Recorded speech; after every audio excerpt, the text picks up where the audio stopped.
ሰላም ጤና ይስጥልኝ የተወደዳችሁ የሶሎዳ ሚዲያ ቤተሰቦቻችን ለዛሬ ዕለተ አርብ ነሐሴ 1 2018 ዓ.ም ያዘጋጀናቸው አዳዲስ ትኩስና ወቅታዊ ሀገራዊና ዓለም አቀፋዊ የዜና መረጃዎቻችን ይዘንላችሁ ቀርበናል። እነዚህ የዜና መረጃዎቻችን እየተከታተላችሁ እስከ መጨረሻው አብራችሁን እንድትቆዩ ከወዲሁ በታላቅ አክብሮት ጋብዛለሁ።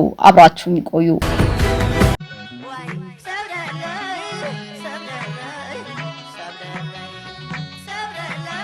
በሀገረ ሰላም ከተማ ከ80 በላይ ወጣቶች መታፈሳቸውና መደብደባቸው ተገለጸ። በደቡብ ምስራቅ ትግራይ በሚገኘው የደጓ ተንቤን ወረዳ ዋና ከተማ ሀገረ ሰላም ቁጥራቸው ከ80 በላይ የሚሆኑ ወጣቶች በጽንፈኛው ህወሓት ታጣቂዎች በትናንትናው ዕለት ሐምሌ 30 2018 ዓ.ም በኃይል ታፍሰው ከባድ ድብደባ እንደተፈጸመባቸውና ወደ ታወቀና ያልታወቀ ቦታዎች እንደተወሰዱ ተገልጿል። ከስፍራው ላይ የወጣው መረጃ እንደሚያመላክተው በጽንፈኛው ህወሓት የተያዙት እነዚህ ወጣቶች በአሰቃቂ ሁኔታ የተደበደቡ ሲሆን በቅድሚያ መልፋ ወደ ተባለ ጣቢያ ተወስደው መታሰራቸውም ተጠቅሷል። ከነዚህ መካከል አንዳንዶቹ በሌሊት ተወስደው ቦታቸው ወዳልታወቀ አቅጣጫ እየተወሰዱ እንደሚገኙም ተገልጿል። ለዚህ ድርጊትና በወጣቶች ላይ ለደረሰው በደል በዋናነት ተጠያቂ ናቸው ተብለው ከተጠቀሱት አካላት መካከል መምህር ኃይላይ ዘራይና ግዳይ የተባሉ የከተማው ነዋሪ ግለሰቦች እንደሚገኙበት መረጃው ያመላክታል። ዘገባው አክሎም ይህ በወጣቶች ላይ የተፈጸመው ድርጊት በታሪክና በህግ የሚያስጠይቅ ከባድ ወንጀል መሆኑን በመግለጽ አድራጊዎቹ ከህግ ተጠያቂነት አያመልጡም ሲሉም አስጠንቅቀዋል። በተጨማሪም በሀገር ውስጥና በውጭ ሀገር የሚኖሩ የተንቤንና የሀገረ ሰላም ከተማ ተወላጆችና ወዳጆች የወጣቶችን መብት ለማስከበርና ወንጀለኞችን ለህግ ለማቅረብ ድምጻቸውን እንዲያሰሙም ጥሪ ቀርበዋል። የትግራይን ህዝብ ከህገወጡ የህወሓት ቡድን መታደግ ይገባል ሲሉ የቀድሞ የኢትዮጵያ መከላከያ ሰራዊት ከፍተኛ የጦር መኮንኖች አስታወቁ።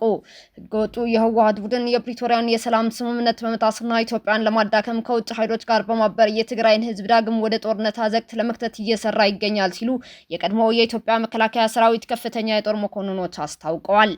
ህገወጡ ቡድን ከህገ መንግስቱ ውጪ የጦርነት ክተት በማወጅ ወጣቶችን እያስገደደ በመመልመል ላይ መሆኑንም ከፍተኛ የጦር መኮንኖቹ አጋልጠዋል። የቀድሞው የጦር ኃይሎች ጠቅላይ ኤታማዦር ሹም ጀነራል ሳሞራ ዩኑስ የትግራይ ህዝብ ከዚህ በኋላ ጦርነት በቃኝ ማለቱን አጽንኦት ሰጥተውበታል። በክልሉ የሚገኙ አንዳንድ ጄኔራሎች አቅሙ ኑሯቸው ሳይሆን የልማት ስራዎችን በማስተጓጎልና በለመዱት ሁከት የግል ጥቅማቸውን ለማካበት ሲሉ ብቻ የጦርነት ወሬ እንደሚነዙ መግለጻቸው ኢትዮጵያን ፕሬስ ድርጅት ዘግበዋል። ጀነራል ሳሞራ ጽምዶ ስለተባለው አደረጃጀት ሲያብራሩ ይህ በግብጽ የሚመራና በሻዕቢያ የተቀነባበረ የጥፋት ተልዕኮ መሆኑን አስረድተዋል። ሻዕቢያ ለትግራይ ህዝብ እውነተኛ ወዳጅ ቢሆን ኖሮ በጉልበት የያዛቸውን እንደ ዛላምበሳና ኢሮብ ያሉ ቦታዎችን በለቀቀ ነበር ብለዋል። ይህንን እውነት እያወቀ ህገወጥ ቡድን ከሻዕቢያ ጋር ጥምረት መፍጠሩ የድንቁርናው ማሳያና ህዝቡን አደጋ ላይ የሚጥል መሆኑንም አብራርተዋል። ማንኛውም የፖለቲካ ልዩነት መፈታት ያለበት በጠረጴዛ ዙሪያ ብቻ መሆኑንም ጀነራል ሳሞራ አስገንዝበዋል። የቀድሞ የመከላከያ ከፍተኛ መኮንን ኮሎኔል ገብረዋህድ ኃይሉ በበኩላቸው ቡድኑ ለህዝቡ የዲሞክራሲና የፍትህ ጥያቄ ደንታ እንደሌለው አስረድተዋል። ህገወጡ ቡድን ለህዝብ ቆም ያለው የሚለው ጭንብል ስልጣንን ለማራዘምና ሀብት ለማካበት የሚጠቀምበት ማታለያ መሆኑን ነው ኮሎኔል ገብረዋህድ ኃይሉ የገለጹት።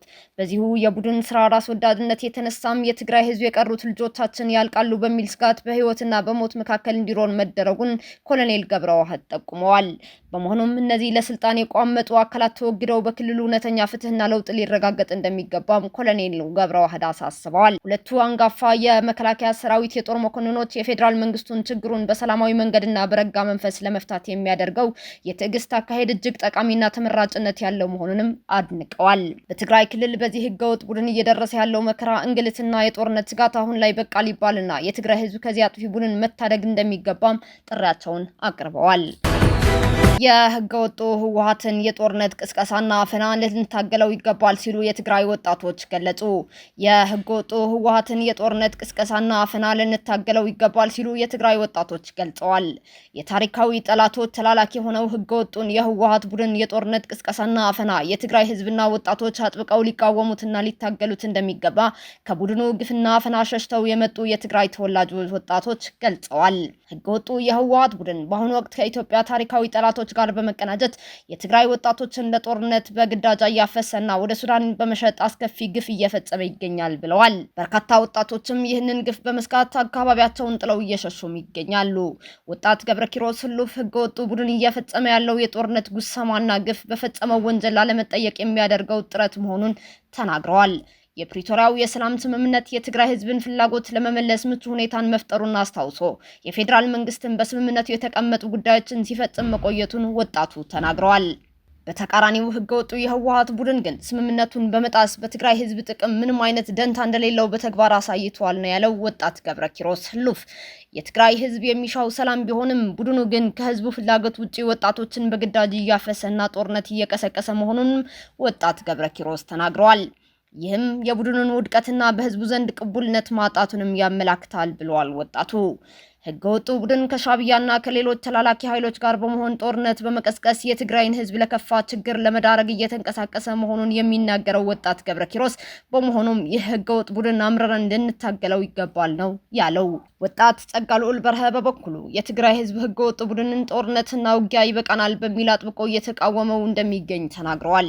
ህገወጡ ቡድን የሚቃወሙትን ወጣቶች ብቻ ሳይሆን ልጆቻችን ለምንድን ነው የምትወስዱት ብለው ጥያቄ እያነሱ ያሉ ወጣቶችም ሳይቀር ግፍ እየፈጸመ ይገኛል ብሏል። የህገወጥ ቡድን አመራሮች እኛ ካልገዛንና ካልዘረፍን ወጣቱና ህዝቡ አይኖርም በሚል በተለመደው እኩይ ተግባራቸው በቀጠላቸውን የመጨረሻ ውድቀታቸውን የሚያሳይ መሆኑን በማንሳት እኛ ወጣቶች በህገወጥ ቡድን ላይ የጀመርነው ተቃውሞና ትግል አጠናክረን መቀጠል አለብን በማለትም ወጣት ጸጋልዑል በርሄ ጥሪውን አቅርበዋል። በኢትዮጵያ የባህር በር ጥያቄ ምላሽ ማግኘት ኤርትራን ጨምሮ የቀጠናው ሀገራት ይጠቀማሉ ሲል የኤርትራዊው የማህበረሰብ አንቂ ኢዩኤል ዮሐንስ አስታወቀ። በኢትዮጵያ የባህር በር ጥያቄ ምላሽ ማግኘት ኤርትራን ጨምሮ የቀጠናው ሀገራት ይጠቀማሉ ሲል የኤርትራዊው የማህበረሰብ አንቂ ኢዩኤል ዮሐንስ አስታውቋል።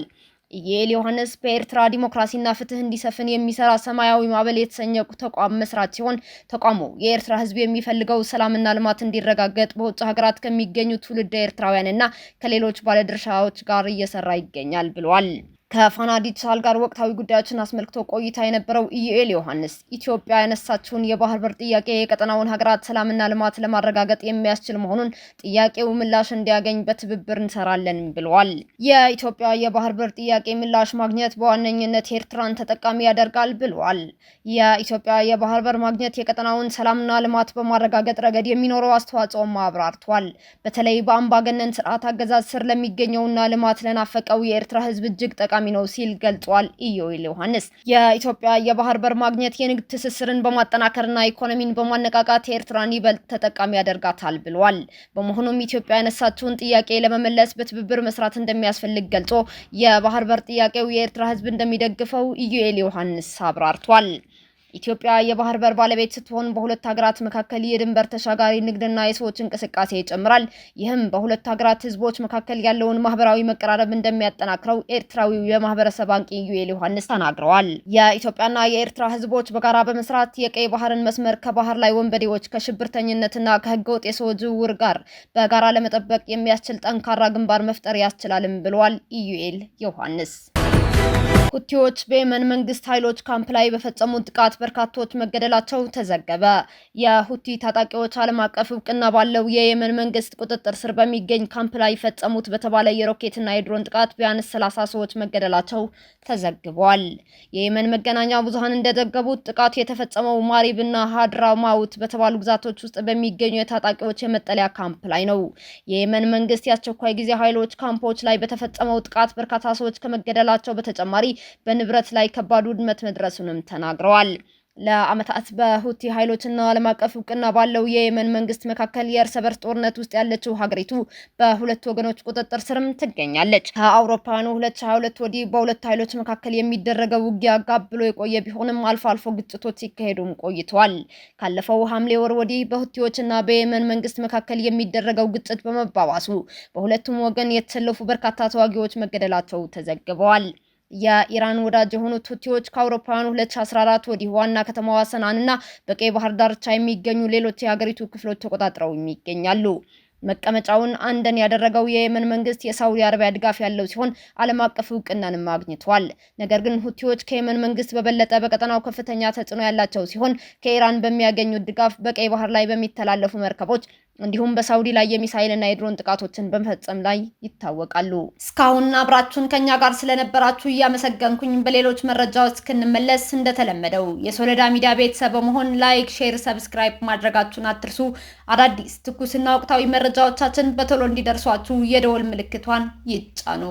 ስኬት፣ ድልና ሰላም ለኢትዮጵያውያን። ሶለዳ ሚዲያ